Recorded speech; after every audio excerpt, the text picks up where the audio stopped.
The way I did my compare and contrast, I'll pass these two. Okay, so it's kind of hard to see, but hopefully in my presentation you'll see it. So I took the company-owned.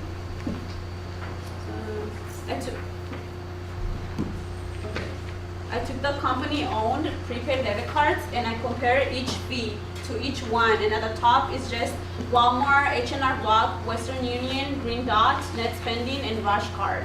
And the way that I analyzed my chart, or the way that I set up my chart, I pretty much compared each fee to each one so that people can have an actual handout, and people who want to purchase a prepaid debit card can know which prepaid debit card is most beneficial to them. So this is just part of the fees. And then this is the other slide. I mean, there's a lot of fees and a lot of hidden fees, and some that people don't know. I also want to point out that there's many different types of prepaid debit cards. There's prepaid debit cards offered by the government and offered by employers, people who like organizations and stuff like that have different fees.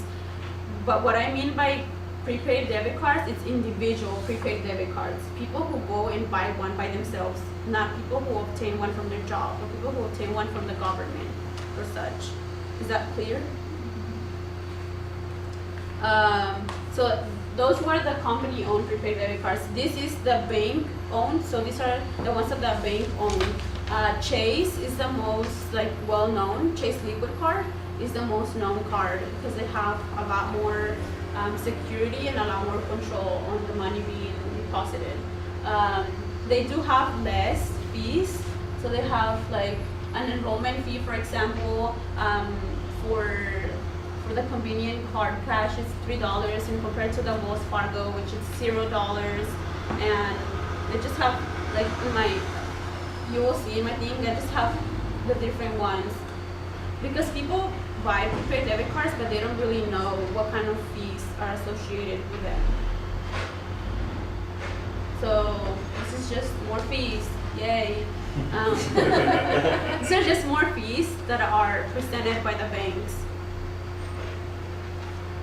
And the prepaid debit cards, some of them are secured by the Federal Deposit Insurance Corporation, the FDIC, and Greenlining, Orson and I submitted comments to the CFPB, the Consumer Financial Protection Bureau, on how prepaid debit cards can improve and what kind of direct action can be taken. Some of them, they need better regulations. Make sure that the Office of Minority and Women Inclusion are being represented in this industry, and that a single price tag fee should be outside of the package. And also there's like controversy about what is a qualified prepaid debit card. So there were many more comments, as you can see in the last page of my report, about the comments that were submitted to the CFPB about the different ways in which they can increase their security and their control of prepaid debit cards. My recommendation is that we have to weigh and see what they say, what kind of comments they want to take, and what kind of implementation they want to actually apply. And then from there, see how Greenlining can influence the policy or the kind of final recommendations that they make. And I'm not taking questions, but thank you.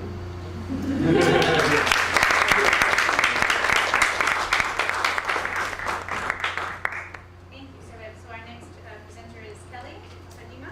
Okay, so good afternoon, everyone. My name is Elias Juma. I just graduated from UCLA, and this summer I had the pleasure of working with Claiming Our Democracy, a program of Greenlining, which engages in policy research, advocacy, and civic engagement campaigns that empower communities to hold their leaders accountable and create open and transparent government. So in the past, we worked on campaign finance reform, redistricting, California's ballot initiative system, and voting rights and registration.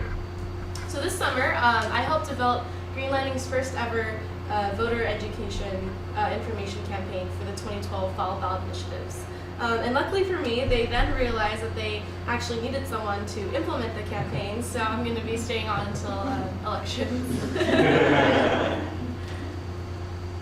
So first, why have we decided to take on, for the first time, an active role in the 2012 elections? So first, our communities do not frequently get outreach to because campaigns often ignore occasional new voters, which they tend to be. So we're in a unique position to actually empower folks, and we can provide them with culturally competent literature and outreach. And secondly, often in California, the number of votes needed to swing an election from one way or another is really small. If folks remember this past June, the cigarette tax initiative actually only failed by, I think, 50,000 votes. So that's a really, really small number, and we can actually create a dent in that by activating folks that might not usually vote. And most importantly, this is an incredibly high stakes ballot. But what does that really mean? So most of you are probably at least a little familiar with some of the measures that are going to be on the ballot. Out of curiosity, raise your hand if you've been able to research all 11. No. Jose. Fellow student. Okay. So I'm not going to go over all of them right now, but just to give you a few examples of what consequences these initiatives will have if they pass or fail. If Proposition 30 fails, there's going to be at least a 20 to 25% fee increase at the UC because of trigger cuts to education. And if Prop 32 passes, unions would basically lose their voice in California politics because they'd be prevented from raising money for political campaigns because Prop 32 restricts spending through payroll deductions, which is how unions collect their money for political campaigns. And consequently, there's these loopholes and exemptions that are going to allow big businesses, corporate, special interests to get even further ahead. But there are also some really good opportunities here this November to create some really significant positive changes. So Prop 34, for example, if that passes, the death penalty will actually be ended in California, which has been a movement that's been going on for several years. And if Proposition 38 passes, we're going to see a $10 billion boost a year for our failing K-12 education system, which would be really great. Okay, so why is voter information so important? In a statewide survey conducted by Greenlining, we found that 30% of California voters don't know they have the ability to abstain from voting on a particular ballot measure and still cast a valid ballot, but the rates are actually much higher for communities of color. 42% of blacks and 53% of Latino voters don't know this. So what do they do if they don't know? Greenlining found that 44% of voters just make the best decision they can, which means they guess, which is potentially really dangerous. So how are we going to address this issue? By rolling out with the first ever Greenlining voter guide campaign. Yay! So, researching 11 different propositions is draining work, as we all know, and most people don't even bother doing it. So we're streamlining all this information into an easy-to-understand format targeted at communities of color. So what makes our guide special and different? The first thing, it actually takes positions on measures, yes or no, which the official California voter guide does not do. It's translated into Spanish and Chinese, and I think we're actually one of the only community organizations that are doing this. It's going to include the top funders on each measure, which is often really crucial information to understanding the real intent behind a measure, that many people are unaware of it.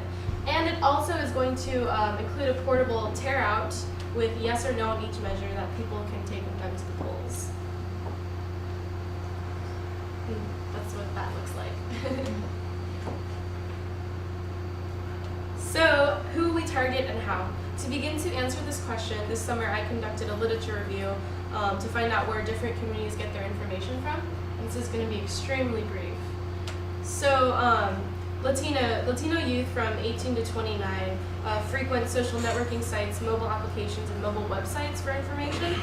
Mobile outreach has been really important because many Latino children grew up in homes without landline phones, tend to move around frequently, and so we're much more likely to adopt cell phones earlier than other voters had.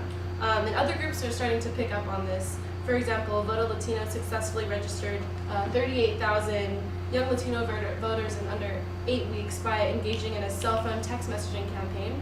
And organizers of the Latinos for Obama campaign strategically launched their website that's optimized for mobile devices.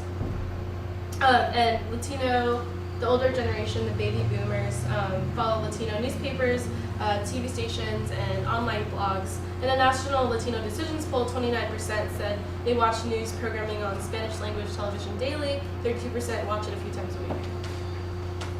Asian Americans. So in a national 2012 voter poll, every AAPI group surveyed was most likely to get their news about politics from TV. However, Asian Americans in California are a lot more likely than elsewhere in the U.S. to get political information from ethnic language media. About 40% reported to get it from Asian language newspapers and TV. Specifically, 42% of Chinese, 38% of Vietnamese, 16% of Filipinos, and 14% of Japanese. So that's why we decided to focus our translation efforts in the voter guide into Chinese, because it's the largest AAPI group in California, heavily concentrated in the SF Bay Area, and many rely on ethnic newspapers for information. Okay, so a lot of people have argued that Greenlining shouldn't put any focus on organizing because we're the best at the grass tops and the policy research stuff and putting out reports. And it's true that we're really good at that. And it's true that we don't have hundreds of thousands of members to call to action. We don't have volunteers at our hand to go canvass. But what we do have is a unique network of influential people and organizations that respect and recognize the Greenlining brand. And we have a strong relationship with ethnic media outlets. And we were also able to secure funding to get our guide out, so that definitely helps. Okay, so our strategy to actually get this thing out. How do we utilize these strengths to reach the greatest possible number of voters? The first thing we're going to do is go through ethnic media. We're going to purchase ad buys in 15 different ethnic media newspapers across California. These are going to target older voters, Chinese, Japanese, Korean, Filipino, Latino, and Black voters. We'll have quarter-page ads that list our positions on each measure so voters can take it with them to the polls. We're also going to have an online version of the voter guide with a whole separately functioning website. And we're going to be driving traffic to the site by utilizing our personal networks on Facebook, Twitter, and email. So along with the staff of about 30 people, Greenlining also has about 500 people that went through our Leadership Academy, so they're now alumni, and we'll be reaching out to those folks to help disseminate it. And Greenlining Action, Greenlining is also opening up a C4 to phone bank for certain initiatives. So in addition to talking to all these people about those initiatives, we're going to be saying, oh, by the way, do you want a free voter guide? Let me just email it to you. So that's a good way to get it out. And we're also partnering with 2 different student organizations at Cal and UCLA to outreach to college students. We're providing some funding for their Prop 30 and 32 pledge card campaign, and they're helping to disseminate the guide on campus as well. And then finally, we'll be tabling at different Bay Area festivals and events and making presentations throughout October. So our voter guide website is still a few days away from being launched, but here's what the homepage looks like. So we have a tab up here for the voter guide itself, and we have this like really dramatic real-time countdown until elections, and a place where you can sign up down here to receive election deadline notifications and also get on our listserv. So that's going to be at votegreenlining.org, and it should be up in a few days. Okay, it's going to be a little tricky to measure the impact we actually had on this campaign because there's no way of really knowing if people actually voted or not. But there are a few ways we can see how many people actually got our information. For example, number of Facebook shares, retweets. It's cool because you can see how many people actually clicked on the voter guide link. We can also follow up with how many people were contacted, were put on our listserv, how many print copies were disseminated, etc. And here's a really rough estimate of how many voters we hope to reach through our various methods. Just totaling up all the circulation, of each individual newspaper comes up to about 500,000. Greenlining Action plans to make about 100,000 or 50,000 calls. And social media, our goal is 10,000 clicks to the website. Student outreach, Cal has pledged 4,500 contacts. I think UCLA is around 4,000 as well. And community outreach, about 1,000 guys distributed, maybe more. So yeah, it felt, it's important to note, that this campaign potentially has the ability to really grow Greenlining's base for future civic engagement as well as mobilize voters for this election cycle. If all goes according to plan, we'll be signing up thousands of new people on our listserv and our Facebook page, and the Greenlining brand will be a lot more visible to folks in California. So Greenlining does really great policy research and advocacy, but we've always had a hard time reaching a lot of people through our own means. And in the end, no matter how knowledgeable we are about these issues, if we can't pass it on to a large number of folks, we won't have an impact. So this November, we have a really awesome opportunity to make some amazing, incredibly significant changes that can put California back on the right course. And thank you for listening.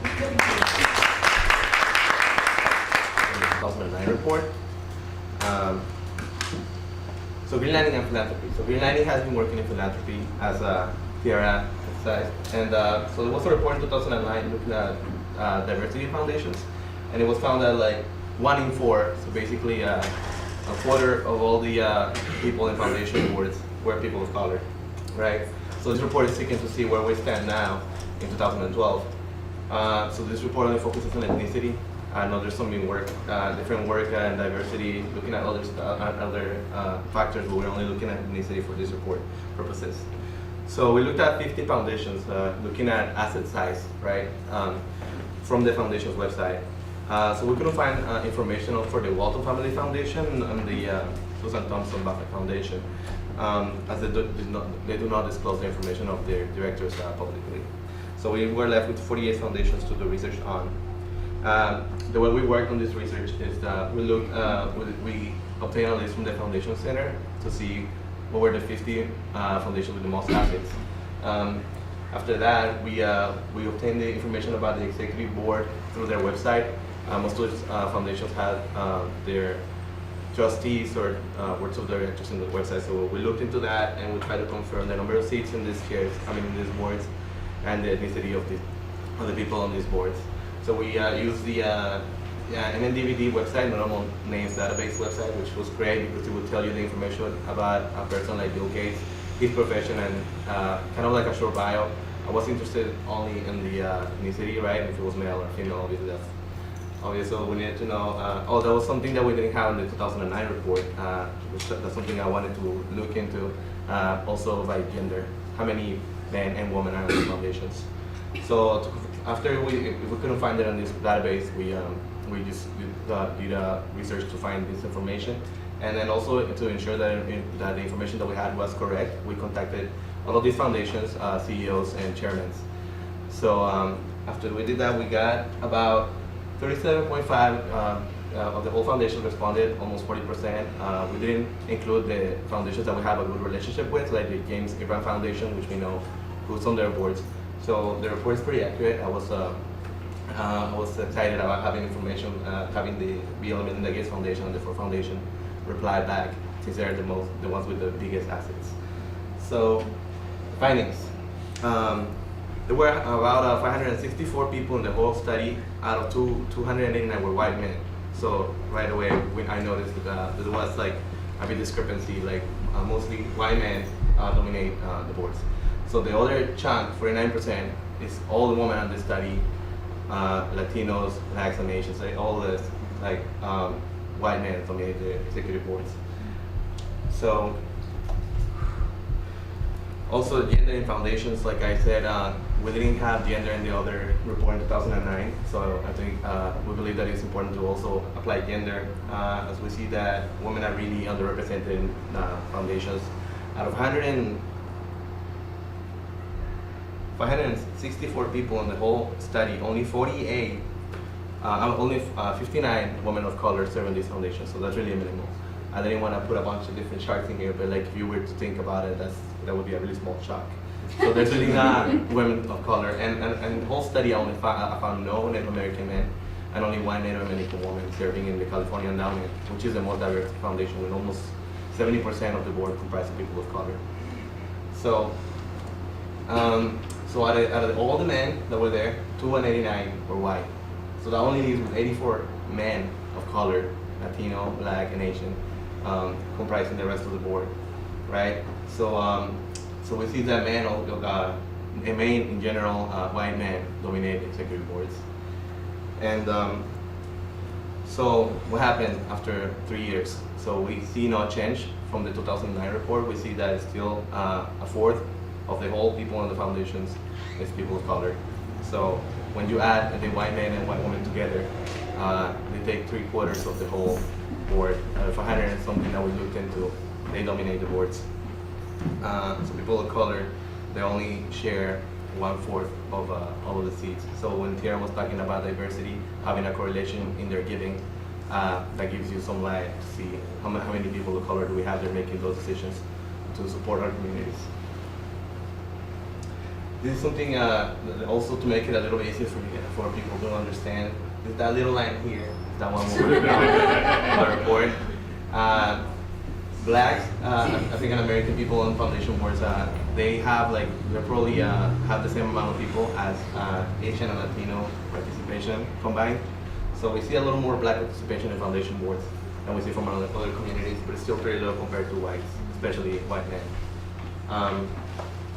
Also, these are all the people that don't have any sort of members of color in their boards. Keep in mind that the Bill and Melinda Gates Foundation is only comprised of Bill Gates, his wife, and Warren Buffett. So there's some foundations that are, and then the one with the most money, Bill Gates and Bill Gates and all that. But some of this state, we'll try to look into that, see why it is that they have no people of color. The Hilton Foundation states that most of the board should be comprised of family members, and the rest is just more white male or white women. So it was difficult to look into that, but it was only 27%. So even though we still see a small participation of people of color on these boards, it's not all of the foundations. At least some of the foundations have some people of color on their boards. These are the people that we looked into for these boards. The people with these asterisks were the people that responded to a request for information. And we don't have any questions, so I was trying to keep it short. And I guess thank you.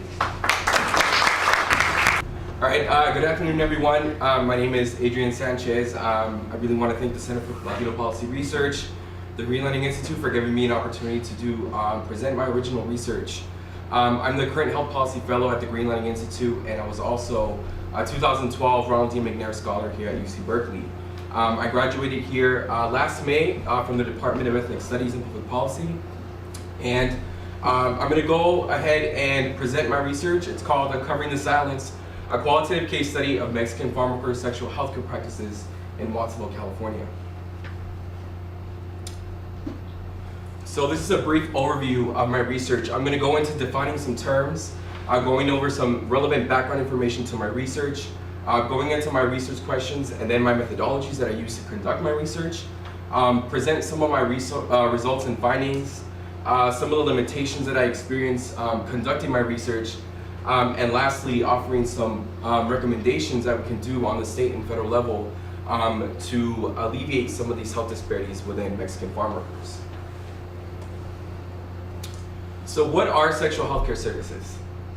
So according to the World Health Organization, sexual health care services are any form of accessing condoms and contraceptives, information about safe sex and sexual health education, HIV or sexually transmitted infection or STI testing, and reproductive health cancer screenings. So this is Watsonville, California. Raise your hand if you know where Watsonville, California is. Cool. So I'm originally from Salinas, California, which is really close to Watsonville. And 81.7% of the population in Watsonville is Chicano Latino. It's one of the leading epicenters for agricultural production and farming industry in the US. leading in the production of strawberries, lettuce, and its labor is also heavily dependent on undocumented labor. So this is some relevant health policy and legislation that affects not only a lot of Americans living in the US, but also a lot of Latinos and undocumented immigrants. So 1 in 6 adults in the US is without health insurance. So that's about 49 million people. Of those 49 million people, 41.5% are Hispanic Latinos. So in order to alleviate some of these healthcare disparities, the Patient Protection and Affordable Care Act was drafted and passed in 2010. The act is supposed to offer 32 million more Americans health insurance by the year 2019.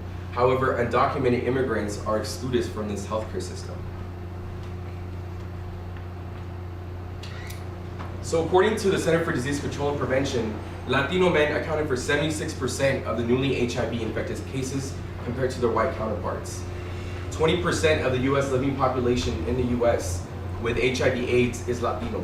It's also the 4th leading cause of death for Latinos in the US.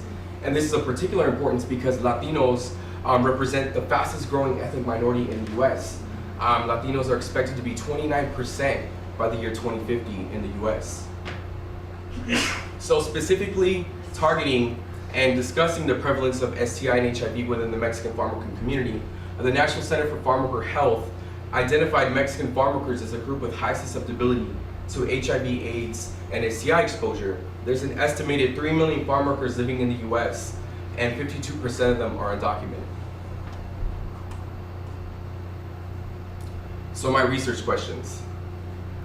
So when thinking about the undocumented Mexican immigrants living in the US and the prevalence of HIV and TI exposure, one of the things that I was looking at is how can qualitative interviews of a regional case study in Watsonville, California of Mexican immigrant men's sexual healthcare experience help inform and interrogate the structure surrounding sexual healthcare services.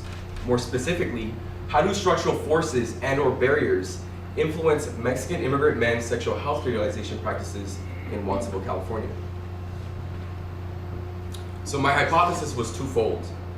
First, the structure of masculinity, so these are socially constructed gender identifiers that are associated with men, have complicated the attitudes and sentiments of Mexican farm workers to create the assumption that sexual healthcare services are designed for women and the LGBT community. Secondly, the structure of legality. So a lot of these undocumented Mexican immigrant men, through the cultural imaginary, have identified community health centers and clinics as becoming potential policing zones, therefore creating a paradox of health in which centers and services that are meant to serve the community are now identified health hazards. Current scholarship and literature that focuses on STI, HIV prevention has been looked at from an environmental, structural, and disease prevention framework. There's still very limited research in this phenomenon that looks specifically at how it affects Mexican farm workers from a utilization perspective. So these are two dominant public health models that I used to drive my research. The first is Anderson's Access to Care model, which was coined in 1968, that looks at predisposing characteristics, the environment that the individual lives in, and secondly, the health belief model, which was coined in 1994. I recruited my research participants by working with an agricultural company in Watsonville, California. And my recruitment criteria was looking at single Chicano Latino men between the ages of 25 and 40 that were living in the Salinas and Watsonville area. I developed an interview guide completely in Spanish. The interviews were conducted in Spanish, and they consisted of 30 questions that looked at their sexual health knowledge, healthcare access, and their experiences as immigrant men living in the US. And I did this by conducting 8 semi-structured interviews, 5 participants which were 25, 1 was 28, 1 was 35, and 1 was 38. So after conducting 8 semi-structured interviews, these were some of my findings. 100% of the participants that I interviewed had never had a conversation about sex or sexual health in their family.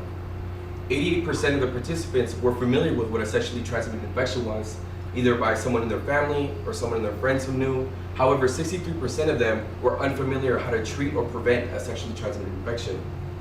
37% of the participants that were familiar with how to treat or prevent an STI also knew where to access care. So this is one of the interviews that I conducted. I used a pseudonym. His name is Rogelio. He's 25 years old, and I'm actually going to read the Spanish quote, and you all can follow along with the English translation. And so Rogelio said, "Esos servicios no son para mí. Esos servicios son para mujeres y para gays." Rogelio immigrated to the U.S. from Michoacán, Mexico when he was 18 years old. He has an estranged relationship with his father, and his mother passed away 3 years ago. Rogelio suffers from a sexually transmitted infection. Rogelio refuses to seek treatment for his condition, and I was the first person that he ever shared in his life that he had a sexually transmitted infection during the interview. This is another interview. I used another pseudonym. His name is José, and he's 35 years old. And he said, "Para mí, es un sacrificio salir de mi casa sabiendo que no tengo papeles. Vivo con el miedo que un día me lleven para atrás. Some of the most prevalent reasons for not accessing services were attributed to the structure of legality and cultural masculinity.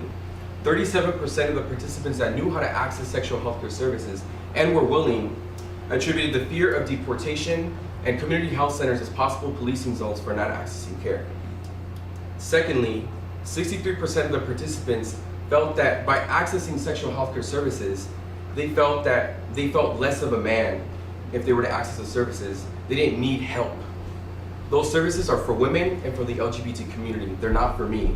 So it was very much complicated by this fear of stigma and homophobia.